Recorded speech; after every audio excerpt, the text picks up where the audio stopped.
Magandang araw po sa ating lahat. Good morning, good evening, good afternoon. Magandang madaling araw. Nasaan man po kayong panig ng mundo ngayon, saan man po kayo nanonood, anumang araw. Gusto ko po kayong batiin ngayon ng isang napakagandang linggo po na araw na ito. Good morning, good afternoon everyone. And I hope that you are all doing well. Naniniwala po ako na saan man po kayong panig ngayon, anuman po ang inyong mga ginagawa, anuman po ang inyong mga pinagdadaanan, mahirap, madali, medyo madilim, medyo blurry, medyo mabigat ang yung situation. Naniniwala po ako na mas marami pa rin po tayong mga bagay na dapat pong ipagpasalamat sa ating Panginoon. Could you type in the chat? Pwede bang i-type natin sa comment section? Ano ang sagot? God is good? Yes, all the time and all the time God is good. Sa ating po mga first-timers, if you are a first-timer, meron po kaming guest ngayon. Just type in new so that alam po namin kung sino yung mga first-timers po dito po sa ating online service. At yung mga matatagal na po, gusto ko po kayong i-congratulate dahil natapos po ninyo yung ating pong September series entitled Not Your Ordinary Guide. Today po, tatapusin po natin itong ating September series, Be Different to Make a Difference. Napakaganda nito mga pinag-usapan natin. No, na tayo bilang mga anak ng Diyos, pinag-usapan natin na hindi tayo mga ordinaryong tao lang na nabuhay dito sa mundo na magtrabaho lang, tapos kumita lang, tapos wala na. Listen, pinag-usapan natin last week, for the past 3 weeks, ika-4th week, pag-uusapan pa rin natin that we live not just to make an income, but to make an impact. Hindi po tayo nabuhay lang para, alam mo yung kumita. Sa mga nag-aaral, hindi lang tayo pumapasok sa school para mag-aral. Pumasok, nag-aral, nagkapamilya tayo, nagtatrabaho tayo, nagka-business tayo for us to make an impact, a positive impact as Christians. Kasi di ba pinag-usapan natin kung minsan ang problema natin, nakikita na lang tayo tsaka naririnig na lang tayo ng mga taong nakapaligid sa atin pero hindi naramdam yung impact natin sa buhay nila as far as Christian context is concerned. Napaka-fulfilling kapag kasi ikaw ay gumigising every morning na alam mong maraming tao ang napapangiti mo, maraming tao ang nabibless sa'yo dahil sa buhay mo, dahil ikaw ay Christian. Alam nyo kung meron mang isang tao na perfect na nagbigay sa atin ng malaking impact sa buhay natin bilang isang Christian, bilang isang nanay, tatay, manggagawa, bilang isang negosyante, bilang isang estudyante. Kung meron man na isang tao na nagmamahal sa atin na perfect, na malaki ang impact sa buhay natin, walang iba kundi si Jesus Christ, our Lord and Savior. Pakitype nga sa comment section natin si Jesus. Why? Because yung laki ng kanyang pag-ibig ay beyond measure. Ibig sabihin, hindi ito masusukat. The hugeness of Christ's love for us is beyond measure. Hindi basta-basta masusukat yan. I-try mo mang sukatin, hindi kaya. Kasi once you've tasted, once you felt, once you experience itong love of Christ na to, listen, you will never be the same again. Now, bago natin ipagpatuloy yan, pag-usapan natin yung pag-ibig ng Panginoon, tanungin muna kita sa mga sandaling ito. Nasubukan mo bang gumawa ng isang mali o isang kasamaan tapos nahuli ka sa akto? Yan, example sa mga nag-aaral sa atin dito. Nasubukan mo na ba na caught in the act ka na nangungopya? Ay, ma'am, hindi po, hindi po. Pero sabi ng teacher mo, huwag ka nang magsinungaling, kitang-kita, nangungopya ka, nagkokopyahan kayo. O yung iba naman, nasubukan mo na ba na caught in the act? O ikaw yung nahuli o ikaw mismo yung nakahuli ng isang relationship na, alam mo yun, may isang tao na nag-cheat. Yun. Nahuli kita, may kausap kang iba. Nahuli kita, meron kang kadate na iba. Yan, cheating sa relationship. Whether ikaw ay nakahuli o ikaw yung nahuli, yan. Yun ang tanong ko, nasubukan nyo na ba yon? Caught in the act. O yung iba naman, yung nahuli sa aktong pagnanakaw. Diba yung iba sa atin in denial pa na nagnakaw, nagloko, nangopya. Pero dumadating sa punto ng buhay natin na tayo ay na-caught in the act. Now, yan kasi yung pag-uusapan natin ngayon. Bago natin bigyan ng emphasis yung tanong ko, tignan muna natin yung meaning ng caught in the act. Yung huling-huli ka na sa akto. Yan, sabi ng meaning ng caught in the act, to witness someone in the act of doing something. Ulitin ko, caught in the act means to witness someone in the act of doing something, to discover someone doing something wrong, lalong-lalo na pag mali. Huling-huli ka na sa akto ng pangungopya, huling-huli ka sa akto ng, alam mo yung pagluloko sa asawa mo, sa girlfriend mo, sa boyfriend mo, Huling-huli ka na sa pagnanakaw. Yan. May mga tao na nagde-deny nito, but the reality is, hindi natin pwedeng i-deny yung ating mga nagagawa sa ating Panginoon. Why? Because kahit itago natin ito, whether nakikita ito ng tao o hindi, nakikita ito malinaw ng ating Panginoon. Now, ang malaking katanungan, yung pag-uusapan kasi natin ngayon, paano i-treat ni Jesus Christ yung mga taong guilty? Everybody type that in the chat, guilty.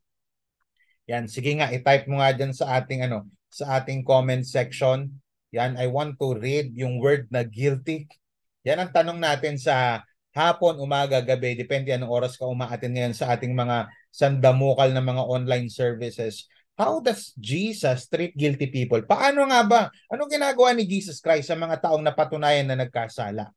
Yan. Now, tingnan natin. I want you to join with me dito sa ating Bible verse, no? John chapter 8, verse 1 through 11. Basahin ko sa inyo yung story and then later on pa konti-konti explain ko yung mga context. Sabi ng verse 1, but Jesus went to the Mount of Olives. Verse 2, at doon he appeared again in the temple courts where all the people gathered around him and sat down to teach them. Imagine niyo yung scenario, punta si Jesus Christ sa Mount of Olives, andun siya sa temple courts, nakaupo yung mga tao, nakaupo at siya ay nagtuturo, umupo rin siya, nagtuturo siya. Sabi ng verse 3, all of a sudden, biglang merong ganitong eksena verse 3. The teachers of the law and the Pharisees brought in a woman caught in adultery. Yan. Habang nagtuturo si Jesus Christ sa mga tao, biglang pumasok itong mga teachers of the law, itong mga religious people, mga religious leaders, tapos nagdala sila ng isang babae na nahuli sa pangangalo niya. Caught in adultery, ibig sabihin perhaps nasa kama ito. Sabi ng verse 3, they made her stand before the group and said to Jesus, Teacher, this woman was caught in the act of adultery. Huling-huli daw. Verse 5, in the law of Moses, ang argument nila, in the law of Moses commanded us to stone such woman. Sabi niya, o women. Sabi niya, pagka sa batas daw ni Moses, yung batas nila, sigurado, stone to death to. Now, ano pwede mong sabihin? Ano masasabi mo? Jesus. Now, sabi ng verse 6, they were using this question as a trap. Pakitype nga sa comment section, trap. Yan, ginagamit daw itong itong question na to para i-trap si Jesus Christ in order to have a basis for accusing him, para i-discredit yung kanyang claim na siya ang Messiah, i-discredit yung kanyang pagtuturo, at saka later on patayin siya. But Jesus bent down and started to write on the ground with his finger. Tanong, ano yung sinulat niya, mamaya explain ko. Verse 7, when they kept on questioning him, he straightened up. Sabi, dali, sagot. Sabi niya, he straightened up and said to them, sinagot niya, if any one of you is without sin, let him be the first to throw a stone at her. O kung sino man sa inyo di nagkasala, edi umpisahan nyo na siya, kayong umpisang bumato. Sabi ng verse 8 again, he stooped down and wrote on the ground. Verse 9, at this, those who heard began to go away one at a time. The older ones first, yung mga matatanda, until only Jesus was left with the woman still standing there. Sabi ng verse 10, Jesus straightened up and asked her, woman, where are they? Nasa sila? As no one condemn you? Wala bang nag-judge sa'yo? Wala bang humusga sa'yo? Sabi ng verse 11, no one, sir. Sabi niyang ganyan. She said, then neither do I condemn you, Jesus declared. Go and live your life of sin. Now, purihin ang Panginoon sa pagkakabasa ng kanyang salita. Bigyan ko lang kayo ng konting context. Primarily, this is a story about Jesus na gustong itrap ng mga Jewish leaders. Binasa naman natin kanina. Itong mga Jewish leaders na to, nagdala ng isang babae na huli daw nila na nangangalo niya para, alam mo yun, tanungin si Jesus Christ. Kapag sinabi ni Jesus Christ na dapat niyong batuhin yan, ayan, sabi, di ba dapat sa law ni Moses, dapat pagbabatuhin yan, dapat yan mamatay. Kapag sinabi ni Jesus Christ na wag niyo siyang batuhin, ay binabiolate mo yung law ni Moses. Pag sinabi naman na batuhin nyo, sige, nagkasala, sabi sa law ni Moses eh. Isusumbong naman siya sa Roman government kasi noong unang panahon ang Roman government hindi sila nagper-permit na mag-execute itong mga Hudyo according to their law ng pagpatay. Dapat mga Roman government ang magde-declare na dapat yan mamatay. So, parang tinatrap nila, kinukulong nila si Jesus. Mamaya explain ko yan. Now, hindi lang ito storya ng tungkol pagtrap kay Jesus Christ, kundi istorya ito ng isang babaeng na-trap na talaga ng isang kasalanan. It's also about a story of a woman na nahuli sa aktong nangangalunya. At sa kanilang batas, kamatayan ng parusa dito. That's according to Leviticus chapter 20 and Deuteronomy 22. Sa kanilang batas, kahindik-hindik na kamatayan ang sasapitin nitong babaeng ito. Isang uri ng kamatayan na magbibigay ng warning sa mga makakasaksi at takot doon sa nakakakita nito. Isang kamatayan na mahirap kalimutan, lalong-lalo na sa mga tao na nakakakita nito. Now, sa part ng woman nito, akala nila dead end na. But dito sa storya, pag-uusapan natin na meron pa pala na pag-asa itong babaeng ito kasi merong isang Jesus na nakialam. Now, today, join me in our topic entitled Caught in the Act. How does Jesus treat guilty people? Sa Tagalog, ano ang ginagawa ni Jesus sa mga taong napatunayang may kasalanan? Including you and me. Now, tingnan ulit natin ang scripture. I'll give you at least 3 powerful points na matututunan natin for us to realize, oo nga no, itong babaeng ito, dead end na, caught in the act, si Jesus Christ tinatrap nila, pero itong babaeng ito, trap na ng kasalanan. Pero ano yung ginawa ni Jesus Christ sa mga kagaya nitong babaeng ito, o kagaya mo na, at kagaya ko, na dumadating sa punto ng buhay na dead end na, feeling guilty. Tanungin kita ngayon bago tayo mag-start, ikaw ba yung tinutukoy ng storya na ito, na feeling guilty, na wala ka nang mukhang maiharap sa tao, wala ka nang mukhang maiharap sa pamilya mo, ultimately wala kang mukhang maiharap sa Diyos, dead end na? Well, let me tell you this, akala nila dead end na, pero itong storya na to ay panimula pa lang ng isang napakagandang storya na mararanasan ng isang babae. At kagaya ng babae, marami ring mga tao ngayon na makakapakinig nito at nakikinig nito na magkakaroon ng bagong umpisa as we go on with the story. Point number 1, sabi ng verse 3, meron daw yung mga habang nagtuturo si Jesus Christ, biglang may pumasok sa eksena ng mga teachers of the law, magdala ng isang babae. Sabi niya, teacher, this woman was caught, sabi ng verse 4, was caught in the act. Pwede ba type natin sa comment section, caught in the act? Come on, lagay po natin dyan, caught in the act of adultery. Verse 5, sa law ni Moses, the law commanded us to stone such women. Now, ano masasabi mo, Jesus? Sabi ng verse 6, they were using this question as a trap in order to have a basis for accusing him. But Jesus bent down and started to write on the ground with his finger. When they kept on questioning him, he straightened up and said to them, if any one of you without sin, let him be the first to throw a stone at her. Sino man dito din nagkasala, di kayo nung umpisang bumato. Number 1, ano ang ginagawa? Kung paano itrato ni Jesus ang isang taong nagkasala? Number 1, Jesus provides chance. Nagpo-provide. Pakitype nga sa comment section, chance. Nagpo-provide si Jesus Christ chance. Kagaya ng nabanggit ko kanina, yung context nito, ito ay istorya din ng isang babae na nahuli na nangangalunya sa kanilang batas. Kanina binanggit ko na nararapat lamang siyang patayin. Dead end na yung istorya ng babaeng ito.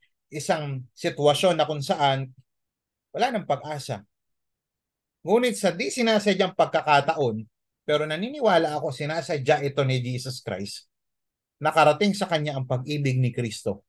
Ang pag-ibig na hindi niya, alam mo yun, pag-ibig na hindi siya iiwan at pababayaan. Dumating ba sa punto ng buhay mo na dead end ka na? Whether ito ay financially, wala na, dead end na. Whether ito ay relationally, wala na, katapusan ko na. Whether ito ay socially, sa ministry, katapusan ko na dahil ikaw ay bumagsak, ikaw ay nagkasala, ikaw ay nagkamali. Itong babaeng ito, pumasok siya sa isang pag-ibig na hindi totoo, sa isang pag-ibig na huwad, at lumabas siya ng wasak na wasak. Imagine mo, i-stone to death siya. Nasubukan mo na ba yun? Yung pumasok ka sa isang relationship o sa isang bagay na mali, tapos lumabas ka na wasak. at talunan. Yung lumabas ka na, alam mo yung halos wala ka ng pag-asa. No doubt. Lalong-lalo na, especially kapag sa ating mga tao na nagkasala, sinabi ng Bible na ang kamatayan ang kabayaran sa ating mga nagagawang kasalanan. Sa part ng babaeng ito, dead end na, yung pala, it's just the beginning of her new life. Paano nangyari yun? Kasi nga may nakialam nga si Jesus Christ dahil sa Panginoong Hesus na bigyan siya ng pangalawang tsansa, pangalawang pagkakataon kung sa mga tao at sa mata ng tao at doon sa batas, wala nang pagkakataon, sa mata ng Diyos meron pa. Kung sa tingin mo kapatid wala ka ng pag-asa, sa tingin mo bagsak na bagsak ka na ngayon, kung sa tingin mo ngayon kagaya ka ng babaeng ito, kung sa tingin mo dumating sa punto ng buhay mo na wala na, this is the dead end. Sa relationship, sa career ko, eto na rin yung dead end sa negosyo ko. Eto na rin yung dead end sa ministry. Eto na rin siguro yung dead end sa finances ko, sa pag-aaral ko. Dead end na rin ito sa masaya kong buhay. Kasi nagkamali ako, kasi napalayo ako sa Diyos, kasi meron akong isang nagawang pagkakamali na hindi matanggap ng lipunan ito o ng lipunan ito. May nagawa akong isang pagkakamali na napalayo ako sa Diyos. You see? Kung sa tingin mo wala ka ng pag-asa, gusto kong sabihin sa iyo, sa tingin ng Diyos, meron pa. Kaya nga sabi ng verse 7, no, if any one of you is without sin, let him be the first to throw a stone at her. Pagdating ng verse 9, at least those who heard began to go away at one at a time. Ibig sabihin, na konsensya sila pambira. Oo nga, no? Ako rin may kasalanan eh. You see, may mga pangyayari sa buhay natin na sometimes we think na we don't deserve a second chance. Nasubukan mo na ba yon? Dumating na ba sa punto ng buhay mo na masasabi mong wala na, I don't deserve sa tindi ng nagawa kong kasalanan, sa tindi ng decision na ginawa ko, sa tindi ng kasablayan ko, I don't think na meron pa akong tsansa. Ang tindi, minsan nakakagawa tayo ng pagkakamali o kasalanan na parang ito na ang dead end ng buhay natin. Yung imagine mo yung classmate mo, yung mga kapamilya mo, yung asawa mo, yung girlfriend mo, grabe. Yung paligid mo talagang judgment day na eh. Pero alam mo, may second chance pa. Why? Ang sinasabi sa iyo ng Panginoon ngayon, ano man ang nagawa mo, san ka man nalaglag, san ka man natisod ngayon, gusto ko sabihin sa iyo na may second chance pa. Everybody type that in the chat, second chance. Alam mo, ang tunay na pag-ibig ay nagbibigay ng pangalawang pagkakataon. Simple lang naman eh. Pag hindi mo na mahal, edi wag mo nang bigyan ng second chance. But if you have love, kagaya ng love ni Christ sa atin na unlimited, binibigyan niya tayo ng chance after chance every time na tayo ay nakakagawa ng mali.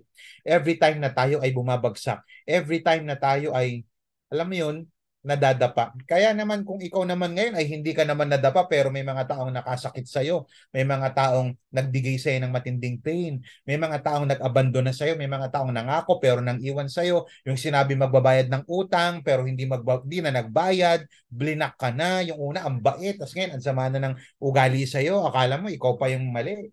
You see, kung ikaw ang nagawa ng mali, bigyan mo rin sila ng chance. Yung kaibigan mo, yung classmate mo, yung katrabaho mo, bigyan mo rin ultimately ng chance yung sarili mo na manumbalik sa ating Panginoon.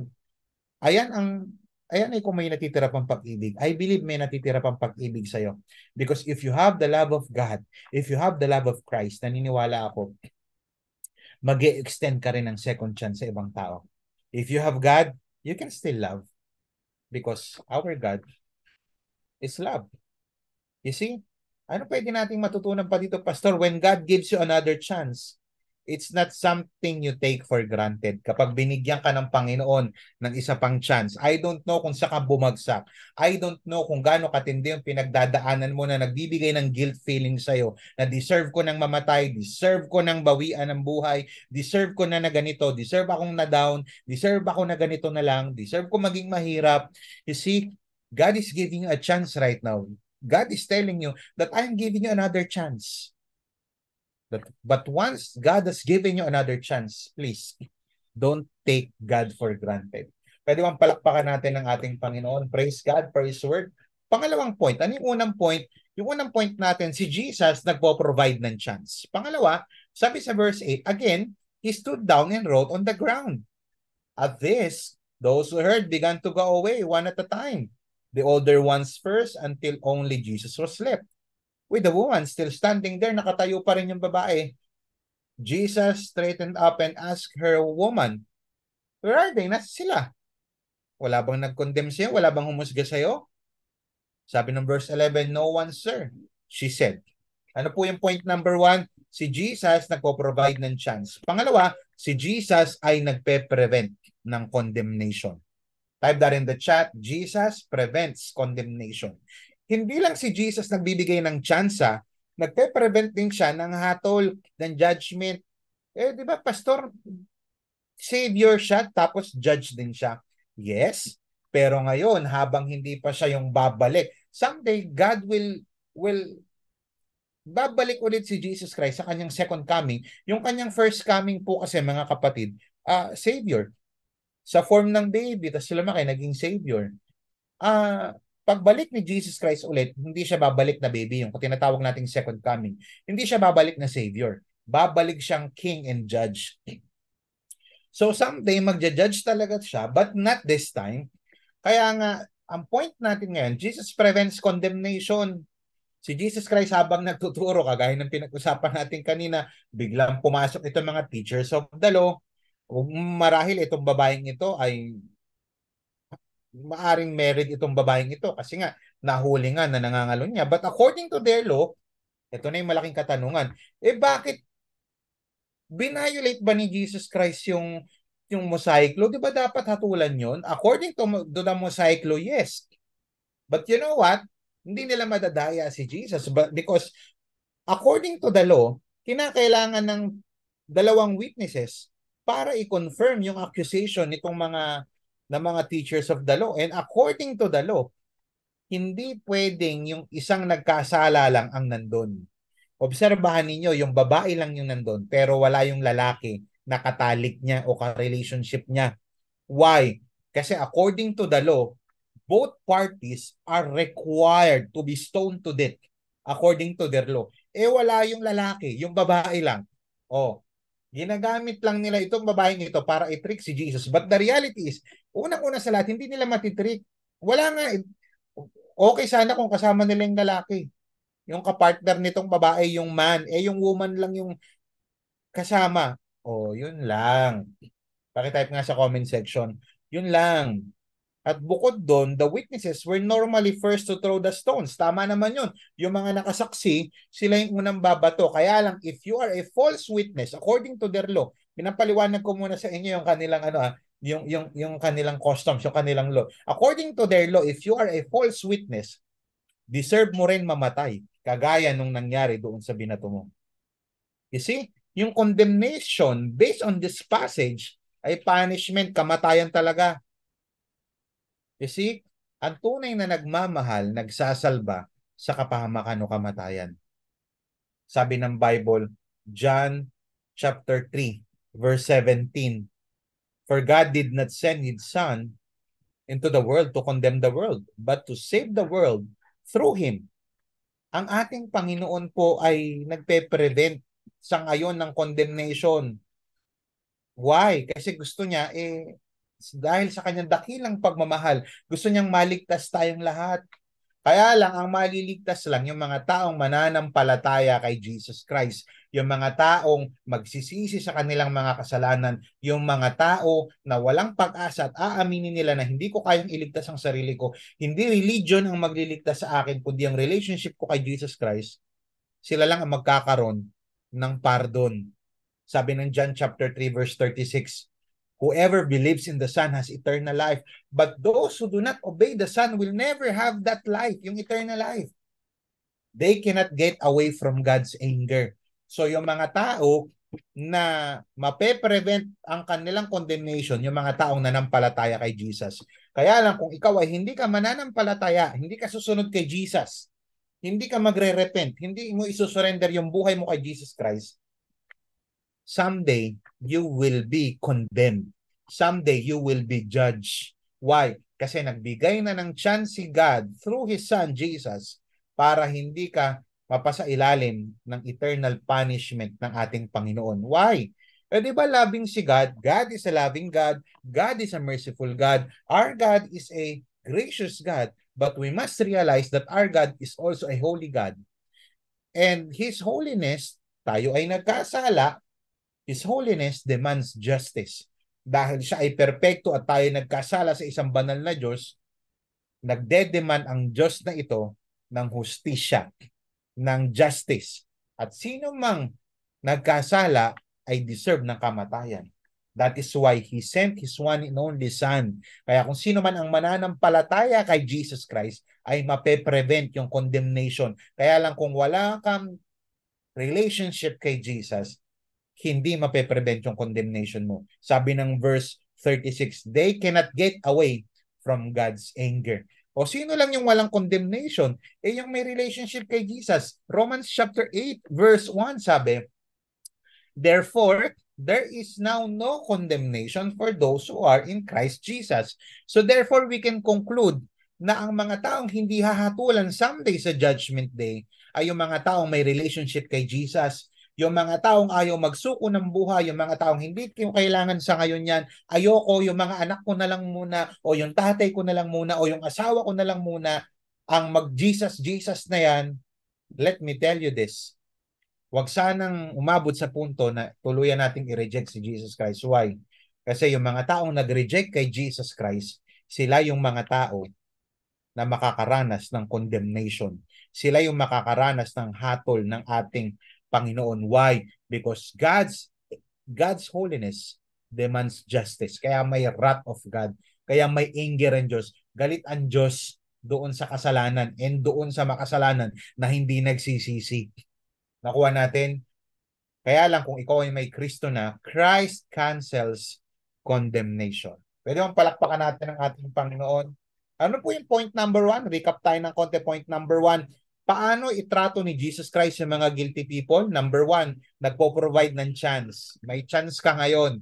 Hindi ito aksidente na napakinggan mo yung mensaheng ito. May chance ka. Pangalawa, si Lord ay nagpe-prevent ng condemnation sa mga taong tatanggap sa Kanya bilang Panginoon at tagapagligtas. Yung mga taong hindi nagrepent, yung mga taong sa tingin nila dahil mabait sila kaya sila pupunta ng langit, sila yung makakaranas ng condemnation someday. But for now, habang inaalaw ito ni Lord, magsisi na tayo sa ating mga kasalanan. Why? Because darating ang punto sa buhay natin na wala na tayong chance. Pangatlo, he looked up again and said to her, where did they all go? Sabi niya, saan na sila? Did no one judge you guilty? Wala ba nag-judge sa'yo na ikaw ay talagang guilty at nagkasala? Sabi ng verse 11, no one, sir. Then Jesus said, listen to this, I don't judge you either.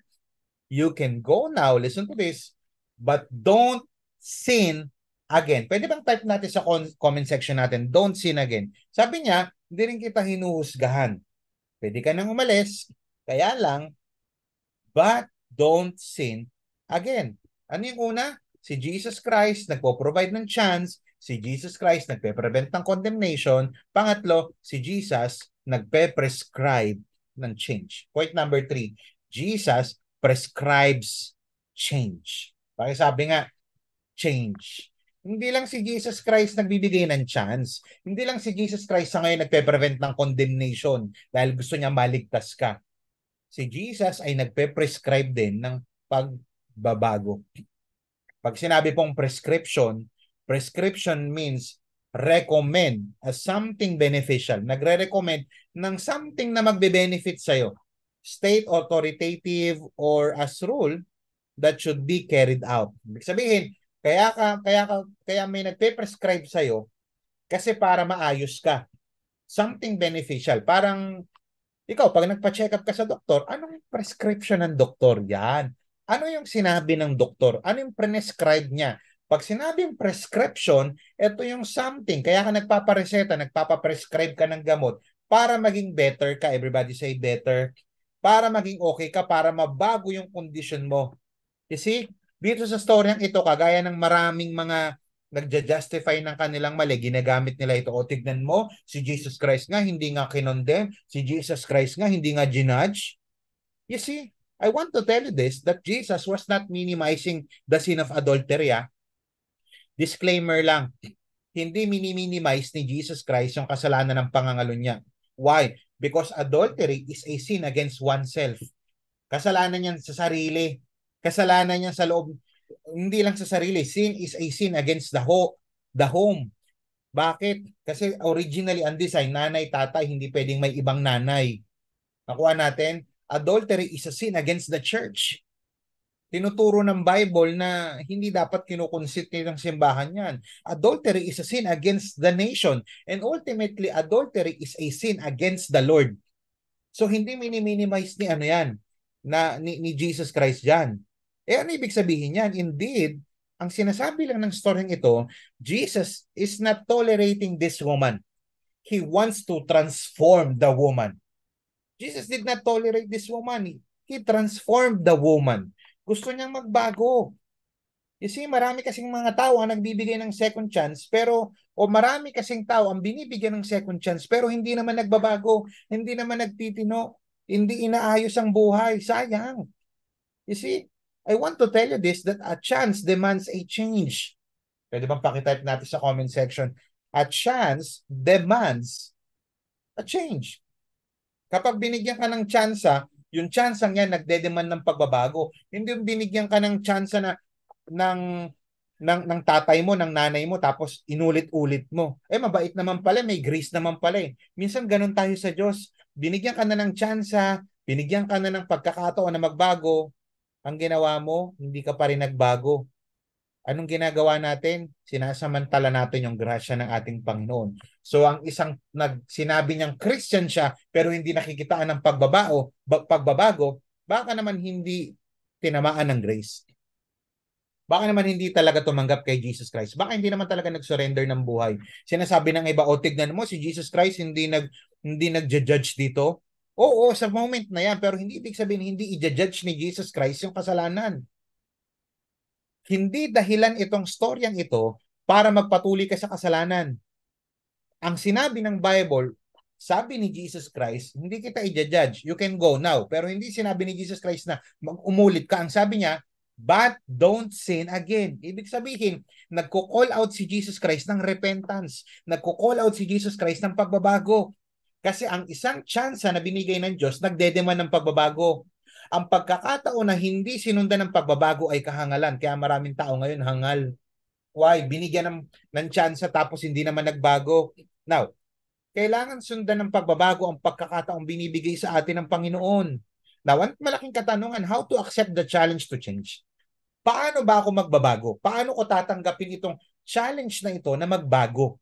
Pakisabi nga, change. Sabi ng Bible, Jesus said to the woman, go now. Pakisabi nga now, pakitype sa comment section now.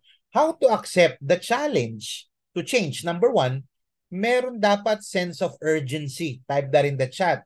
Makikita niyo yan, sense of urgency. Sabi ng Bible, go now. Ay, yung now na yan, hindi bukas, hindi kahapon, hindi sa makalawa, hindi sa isang taon. Pakitype ulit, sense of urgency. Listen to this. Ang pagbabago at pag-aayos ng buhay ay hindi sinisimulan bukas. Ang pagbabago at pag-aayos ng buhay hindi sinisimulan sa makalawa. Ay, tsaka na ako magbabago kapag ganito na.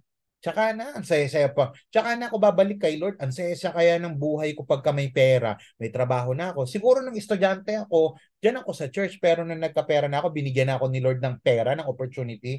I-enjoy ko muna. Sarap kaya ng sa mundo lang. Sarap kaya maglasing. Ang sarap kaya man-chicks. Ang sarap kaya ng ganitong buhay. Ulitin ko ha, ang pagbabago ay hindi sinisimulan sa makalawa, hindi bukas, hindi sa isang taon, hindi sa isang araw, hindi sa isang buwan. Ang pagbabago at pag-aayos ng buhay ay sinisimulan ngayon. Pakitype sa comment section, ngayon. Ngayon ang panahon ng pagbabago. O sige, tanungin kita, kailan ka pa magbabago? O, sinasabi ka na, smoking is dangerous to your health. Government warning. Cigarette smoking and vaping is dangerous to your health. O, kailan ka pa magbabago? Kapag may cancer ka na dahil sa baga? O may cancer ka na sa baga dahil sa paninigarilyo mo? Ulitin ko, kailan ka magbabago? Kapag may cancer ka na? Yung iba nagbago nga lang nung may cancer na eh. Yung imbis na kapag nagsuserve sila kay Lord nung healthy pa sila, Hirap na sila mag-serve. Hindi ko sinabing masamang mag-serve pag may cancer. Ang point is this, pwede ka naman mag-serve nung malakas ka pa eh. Kaya lang, pinagamit mo kay Satanas. Pinagamit mo sa mundo. Eh di sana ngayon nakakapag-serve ka kay Lord nang wala kang cancer kung nakinig ka sana. Kailan ka pa magbabago? Kapag may cancer ka na sa atay dahil sa alak, dahil sa paglalasing mo, kailan ka pa magbabago at mag-aayos? Tatay ka, may pamilya ka. Okay lang ka pa mag-aayos. Kapag sira na yung pamilya mo, kapag wala ng pag-asa, kapag hiniwalayan ka na ng asawa mo, kapag tinalikuran ka na ng mga anak mo dahil sa kalokohang ginawa mo. Ang sabi ng Bible, go now. Ang passage na ito, hindi nangungunsinte na patuloy kang gumawa ng kasalanan. Ang passage na ito ay nagpapakita na kinakailangan mo once na pinatawad ka, once na binigyan ka ng tsansa ng Diyos, ng pagkakataong magbago, ang pagbabago ngayon na. Kaya sabi ni Jesus Christ, live your life of sin. Sabi niya, you can go now. Ngayon ang pagbabago. Huwag mo nang ulitin. Don't sin again. Pangalawa, sacrifice. Una, sense of urgency. Hindi ka pwedeng magbago bukas. Ngayon ka na magdesisyon. Eh, ang hirap naman eh. Pero kailangan mong desisyonan. Hindi ka, pinakamahirap na makita yung pag nagsisisi na tao na nasa huli. Sana nakinig ako nung wala pa akong cancer. Sana nakinig ako nung hindi pa wasak yung atay ko. Sana nakinig ako nung hindi pa sira yung pamilya ko. Ngayon pa lang makinig ka na. Kailangan mo mag-sacrifice. Sa pagbabago, maniwala ka kapatid. May iiwanan ka at may aayusin ka. Now, and then lead your life of sin. Sacrifice yan. Kung gusto mo ng pagbabago, kinakailangan mo magsakripisyo. Jesus did not tolerate this woman. Hindi niya tinolerate. O sige, patol ka ulit. Balikan mo ulit yung boyfriend mo, yung kinakasama mo. Hindi. Kaya sa mga gumagamit ng verse na ito, o tignan mo, ganito, uulitin ko, hindi ka tinotolerate. This verse is about Jesus helping that woman not to go back to her old life. You see, ang tunay na pagmamahal, nagde-desire ng pagbabago. Hindi kinukonsinte, hindi nangungonsinti si God. Si God ay nagbibigay, nagpo-provide ng pagbabago. You see, bakit ka naman manghihinayang, naiwan, isacrifice ang mga bagay o mga tao na sisira sa buhay mo? Mga bagay na ikasisira ng buhay mo, ng katawan mo, hindi yan dapat pinanghihinayangan iwanan. Iwanan mo na, sacrifice yan. Ikakasira ng buhay mo, ultimately, ikakasira ng relasyon mo sa Diyos. Bigyan ko kayong halimbawa, paninigarilyo, paglalasing, pagdudroga, katamaran, kasinungalingan, pagiging matampuhin sa mga mabababaw na dahilan. Dapat iwanan na natin yan. Pagiging bitter, hanggang ngayon hindi nagpapatawad. Iwanan na natin yan. Hindi ka kino-comfort ni Lord para magpatuloy sa kasalanan. Kino-comfort ka niya para matulungan ka magbago. Listen to this. Anything that is not worth living is worth living. Ulitin ko, anything that is not worth living is worth living. Anumang bagay na hindi naman mahalaga sa yung buhay Kristiyano, dapat mo nang iwanan. Huwag mong panghinayangan o iwanan sa buhay mo yung mga bagay na ikasisira ng katawan mo, ikasisira ng utak mo, ikasisira ng espiritu mo, ikasisira ng buhay mo, ultimately, ikasisira ng iyong relasyon sa Diyos. Huwag natin sayangin ang mga pagkakataon na ibinibigay sa atin. Ulitin ko huwag mong sasayangin yung pagkakataon na ibinibigay sa iyo kasi hindi lahat ng pagkakataon bibigyan ka ng pagkakataon. Ulitin ko, hindi sa lahat ng panahon bibigyan ka ng pagkakataon. Lalo na yung mga pagkakataon na upang tayo ay magbago, maayos yung buhay natin, yung maayos yung kalagayan ng buhay natin, maayos yung estado ng buhay natin, maayos yung pag-aaral mo, binibigyan ka ng pagkakataon makapag-aral ulit, huwag ka na magbulakbol. Binibigyan ka ng pagkakataon ulit magnegosyo, huwag ka na mandaya. Binigyan ka ulit ng pagkakataon ng girlfriend, ng boyfriend mo, ng asawa mo. Binigyan ka ng second chance, hindi para magloko ulit. Binibigyan ka ng pagkakataon para ayusin yung mga bagay na minsan ka na nagkamali at nadapa.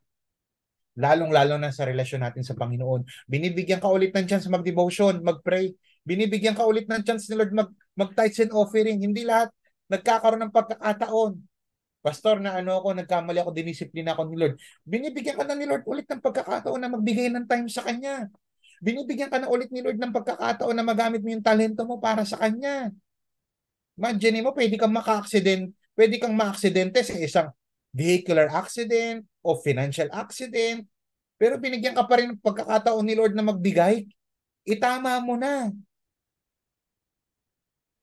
Umayos ka. Pakita sa comment section. Umayos ka. Bakit sinasabi ko ito? Kinakailangan tayo i-real talk ni Pastor because many people want change but they don't want to change. Maraming tao gusto ng pagbabago pero ayaw nila magbago. Daming sinasabi na ang pangit ang sitwasyon ko, na dapat hindi ganito, na dapat ganyan. Pero tignan mo yung buhay, yung kilos, yung ugali. Parang wala namang, parang sa kanila, parang walang babaguhin. Ang dami nila nakikitang mali sa ibang tao. Pero sa buhay nila, parang walang babaguhin. Parang perfect. Parang konti na lang sasambahin na. Dapat nang ipako sa krus. Kasi Savior pala, hindi nagkakamali eh. You see, let's accept the change or the challenge to change. Embrace change. Pwede bang pakisabi sa comment section, yakapin ang pagbabago. Kapatid, panahon na para iwanan ng luma mong pagkatao. Kapatid, kapanahon na para magseryoso ka kay Kristo. In conclusion, ano ang ginawa ni Jesus Christ sa mga taong napatunayang may kasalanan? Kagaya mo, kagaya ko. Una, Jesus provides chance. Nagbibigay si Lord ng chance. Pangalawa, Jesus prevents condemnation. Darating sa punto ng world history na si Jesus ay babalik bilang hari at bilang judge. Sa ngayon, hindi pa siya nagja-judge. Nagbibigay pa siya ng pagkakataon at nagpe-prescribe siya. Ultimately, pangatlo, nagpe-prescribe siya ng change. Gusto ko basahin sa inyo ulit yung verse 9 hanggang 10. At this, those who heard began to go away one at a time. The older one first until only Jesus was left. With the woman still standing there, Jesus straightened up and asked her, "Woman, where are they? Has no one condemned you?" Sabi ng verse 11, "No one, sir." She said, "Then neither do I condemn you." Jesus declared, "Go now and live your life of sin." Dito po ako magtatapos. Meron po ako nakita dito while I'm studying and reading this passage, this story. Meron at least 3 guilty sinners dito sa storya na ito. Una, yung guilty na sinner, pwede bang i-type natin sa comment section, yung lalaki. Yung lalaki na kapartner nitong babae sa storya. Kaya lang hindi natin nakita na pinakita siya ng mga Pharisees. Kaya nga wala silang karapatang batuhin eh. Bakit? Nasaan yung partner? 'Di ba according to the law? Oh, kaya nag-umpisang sumulat si Jesus. According to scholars, marami nagsasabi na sinulat ni Jesus Christ yung Ten Commandments. Marami rin namang scholars na nagsasabi na sinusulat ni Jesus Christ yung mga nagagawang mali ng mga nagtuturo. Pero wala nakakapagsabi kung ano exactly sinabi o sinulat ni Jesus Christ sa lupa. Oh, asan yung lalaki? Wala. Pangalawa, una, guilty na sinner, itong lalaki, yung kapartner ng babae. Pangalawa, yung crowd at saka yung mga scribes. Yung handa ng bumato o may dala ng bato, yung mga Pharisees and scribes. Yung una, yung lalaki nawawala. Etong mga pangalawa naman, na guilty rin, may kasalanan din, wala lang, feeling guilty but hindi nagre-repent. O yung iba wala naman talaga dito eh. Hindi naka-attend ng online, busy, pero nagkasala. Yung iba naman nandirito, nakikinig. Pero wala lang, feeling guilty pero hindi naman nagre-repent. Yung pangatlo na guilty, na makasalanan din, kagaya ko, eh yung babae. Una, yung lalaki. Pangalawa, yung crowd, including Pharisees and scribes. Pangatlo, yung babae. Yung babae, nakatanggap siya ng awa at grasya sa ating Panginoon. Anong klaseng uri ng tao ka sa storyang ito? Yung lalaki na wala, absent, o yung nasa crowd na feeling guilty pero wala lang, hindi nagre-repent. Yung nakikinig ka naman kay pastor pero wala lang. O yung pangatlo na nakatanggap ng awa at grasya. You see? Kung meron mang may karapatang bumato doon, hindi ako, hindi ikaw. Kung meron mang may karapatang mag-condemn doon at bumato sa babaeng yun, walang iba kundi si Jesus. Pero hindi niya ginawa at that moment. Why? Kasi gustong ipakita ni Jesus Christ, hindi lang sa babae, hindi lang sa mga Pariseo, hindi lang dun sa lalaking absent, hindi lang dun sa crowd, kundi sa ating nakakabasa at nakakapakinig nito, na nagpo-provide siya ng tsansang magbago ka. Kasi gusto niyang ma-prevent yung condemnation mo. At pangatlo, nagpo-provide siya ng pagbabago sa iyo. Kapatid, gusto ko sabihin sa iyo na iwanan ka na lahat, i-condemn ka na ng lahat ng tao. Believe me, si Jesus Christ ay hindi. He will be by your side. He is the last man standing na nakatayo at sasabihin, hindi kita i-judge. Go now and live your life of sin. Sense of urgency na pagbabago and sacrifice para sa pagbabago. Manalangin tayo.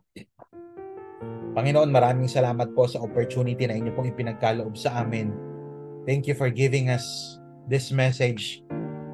Thank you because you're providing a chance for everyone, because you don't want us to be condemned someday. Because someday, Lord God, all people will be judged. The believers will be judged sa pamamagitan ng judgment seat of Christ. The unbelievers will be judged sa pamamagitan ng great white throne judgment. Lord, you are prescribing change about isa sa amin. If you're that person right now and gusto mong magbago, nakaka-relate ka dito. Sinasabi ni Lord, go now. Humingi ka ng tawad sa Diyos. Kaya lang sinasabi ni Lord, hindi porkit pinatawad kita at hindi kita hinusgahan, magpapatuloy ka sa kasalanan. I am calling you. I am here because I want to save you. But first, I need you. I want you to repent of your sins. Humingi tayo ng kapatawaran sa ating Panginoon. Lord, tinatanggap ka po namin sa puso't sa buhay namin bilang Panginoon at tagapagligtas. Hihingi po ako ng tawad at from now on, gusto ko po maging tigasunod mo. Gusto ko po maging follower mo. Lord, hindi po sapat yung nakinig lang. Gusto ko pong isabuhay ito. At kung ikaw naman matagal ka ng Christian and you are praying for restoration, today is the day. Hindi tomorrow, hindi later, hindi next week, hindi the following month. Today is the day for you to repent. God wants to restore you. Sabihin mo lang, Lord, sawang-sawa na po ako sa buhay na madungis na marumi. Sawang-sawa na po ako sa buhay na malayo sa inyo. I want to be near you. I want you to be the Lord and Savior of my life. I want you to take control of me, of my life, of my finances. Salamat po, Panginoon Diyos. Pinupuri ka po namin, pinasasalamatan, sinasamba, niluluwalhati. Sa pangalan ng Ama, ng Anak at ng Espiritu Santo, ang lahat ng anak ng Diyos ay mag-type ng Amen at Amen. Purihin ang Panginoon. Praise God. Thank you, Jesus. Thank you, Lord. Sino po dito ang na-bless? Paulanin nga natin ng heart react dyan. Grabe kung na-bless kayo at mag-type kayo ng Amen dyan. Salamat po sa lahat ng sumubaybay sa ating September series, Not Your Ordinary Guy. Nako, sa darating pong next week, October na po, pambihira. Napakaganda po ng ating October series. Kung gusto nyo masubaybayan yung ating series, i-like, i-share nyo po, i-follow nyo po yung ating pong Facebook official page, Amazing Hope Crossover Marikina Campus, para updated po kayo sa ating mga live group. If you want to join our live group, kung ikaw ay Mamshi, join ka sa aming live group. Habang nakapost po yung GCash number, habang po tayo nagbibigay, sige, labas natin yung ating GCash number. Habang kayo po ay naglalagay ng inyong mga kaloob, sige na po. Para sa inyo po yung pagbibigay niyan, ini-encourage ko kayo, sinusuyo ko kayo, but ultimately inuutusan kayo ng salita ng Diyos na magbigay sa ating pong gawain. Habang po kayo ay kumukuha ng inyong mga cellphones at itinatype yung ating pong GCash number, magbigay po kayo ng tithes and offering. Kung ikaw ay believer, dito ka na umaattend sa community natin, sa spiritual community natin, dito ka mag-tithes and offering, ilagay nyo na yan. Kung ikaw ay Mamshi, wala ka pang live group, mag-type ka lang dyan ng live, kasi gusto namin maging part ka ng aming Mamshi's live group, yung mga nanay. Sa mga young people, we have services, we have live groups. Kalat na po ang ating mga live groups. Andyan po yung ating pong mga schedule sa ating pong page. Kung ikaw naman ay couple, kayo ay couple, meron po kaming couples ministry. Kung kayo naman ay may mga partners o may mga asawa, kindly i-DM nyo po ako kung gusto nyo pong maging part ng aming pong growing couples community, couples live group. Sama po kayo sa amin And sa darating pong October, lalabas po sa mga posters yung ating pong announcements patungkol po sa ating pong tinatawag na life retreat. If you are curious about life-changing event, kung saan ako po ay nabago at ang ilan po natin mga leaders, china-challenge kita na magpa-register ka, sumama ka sa live group para malaman mo to know more about our life retreat. Nandiyan na po yung ating pong GCash number. Be excited kapag ka nagbibigay, nagtatanim, dapat nakangiti. This is Pastor Paul. Thank you for joining me for the whole month of September. Next Sunday, be excited. October series. Napakaganda ng series natin. And I hope na magustuhan ninyo ito. Be excited. This is Pastor Paul na nagsasabing, love God, love people, and let's continue to make disciples. Invite people this coming Sunday as we encounter the love of God through His Word next Sunday. God bless.